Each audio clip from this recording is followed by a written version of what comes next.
Hello again, everyone. Marcus here. I review stuff. Today, I'm reviewing the song Blankenship by Diiv. As always, this song comes to you as a request from one of my viewers, so if you would like to request something, just do what they did. Put it in the comments, and I'll be sure to add it to my list. I don't think I've ever heard anything from this band. In fact, I had to look up how to say their name, because I was like, is it Div? Is it supposed to be like a number? And apparently the band used to just be called Diiv until they changed it to like the Diiv. So still calling them Diiv. I hope that's still correct. But yeah, I say we go ahead and jump into it again. This is Blankenship by Diiv. Here we go.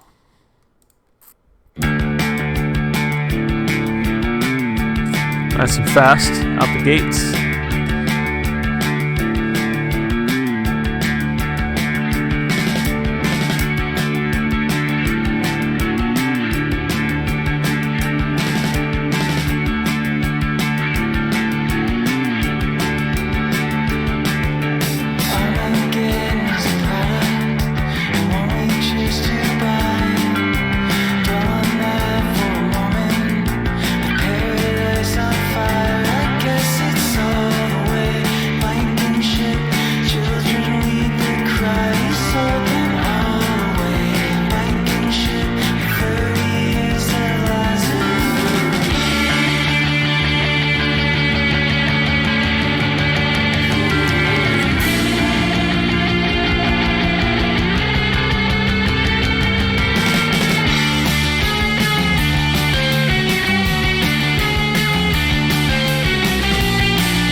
Yeah, I like that a whole lot. Really fast out the gate, like I said, really brought the energy.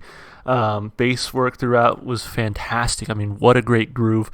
Guitar work was excellent. I got some really cool drum fills in there. Honestly, like from from start to finish, this was a fun song to listen to. And honestly, like I was thinking as I was listening, like this might be the song that gets me into this band. Not that I've heard anything from them before, but just like on the strength of this song alone, I'm like, yeah, I want to hear more from these guys. So, and I'm sure I can't wait to read the comments of people saying, oh, this is not even their best song. I'm sure. So I can't wait to see what else these guys can do. So let's go ahead and break the song apart like we always do. Let's start with those lyrics. First and foremost, a little bit of information here to say that Blankenship, the third single from Diiv's third album, Deceiver, it was released on September 20th, 2019, the day that saw the biggest worldwide climate strike in history. I didn't actually know that.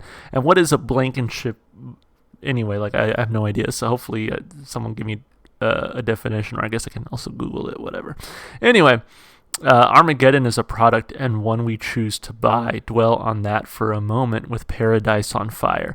So I'm guessing that the person who wrote this about section mentioned the climate strike because I'm guessing that's kind of what the song is about, right? Armageddon is a product and one we choose to buy.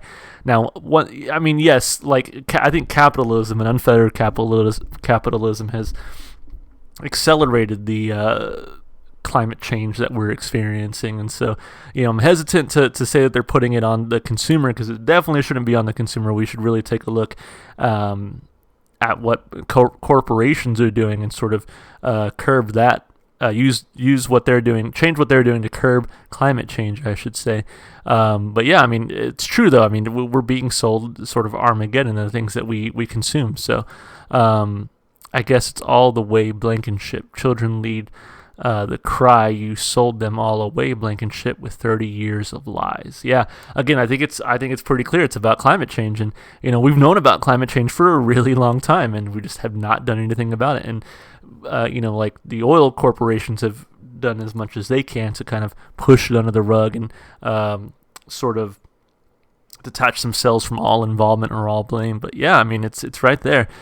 Who sold us the dominion over swine that smell their knife, the vicious creature thin and dying on a scrap of melting ice. Yeah, you got the ice caps melting, that kind of thing.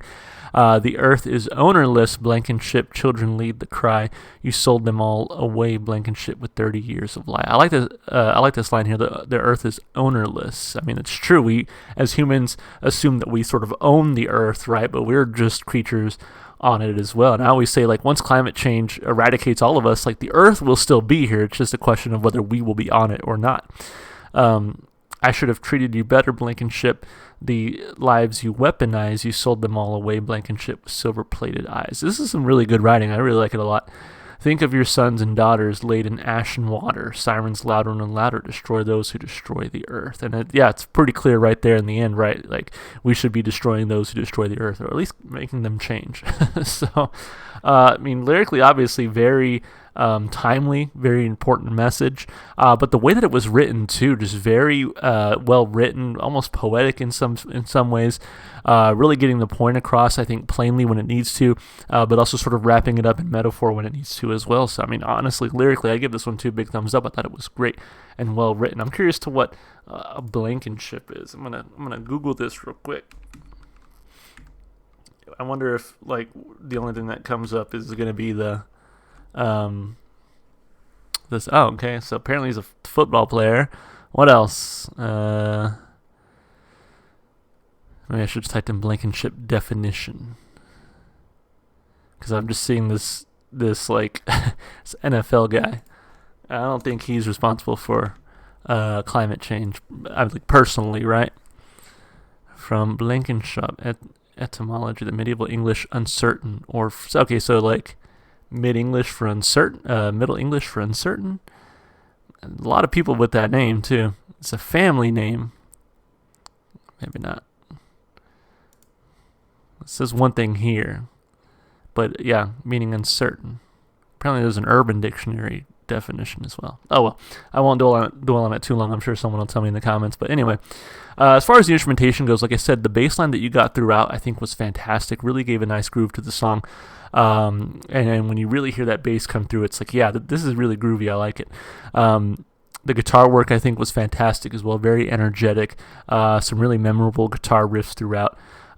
just high energy and fun to listen to. And then you got a really cool drum sort of filled near the end, as well as just overall some good drumming throughout. Vocally, I think I really enjoyed his vocal style here, kind of sweet and melodic in some ways, but still kind of driving the harshness of the point across too. So I think he did a really good job of sort of balancing that out in the vocal performance. So, I mean, vocally and instrumentally, I got to give it 2 big thumbs up. I really enjoyed this one a lot. I think particularly the energy coming from all the instrumentation. So, as far as replay value goes, I very much agree with the message and the lyrics, but I also really enjoy the way the lyrics are written. And then on top of that, like I said, the excellent instrumentation and vocals definitely makes this a song that I want on my playlist. So 2 big thumbs up there. Really enjoyed this track. Like I said, this is making me want to listen to this band more. So kind of a good opening track for them. But it wasn't. I would honestly say this wasn't even the most requested one from them. I want to say Acheron or something like that was I think the most requested. But I have to come back to that song for sure, because man, that was, I mean, if this is any indication of the quality of their work, I can't wait to listen to that one. So again, 2 big thumbs up across the board. Really enjoyed this one. Hope you guys enjoyed it as well. As always, if you did enjoy it, you should go support the artist, of course. Go listen to their music wherever you can. If you want to be that next person to get their song review, just put your song in the comments. I'll be sure to add it to my list. And of course, if you want to support me, just all the normal stuff you do on YouTube, like and subscribe and comment. Kind of went out of order with my outro there. Anyway, thank you so much, guys. Hope you enjoyed the video, and I hope to see you in the next one. Bye for now.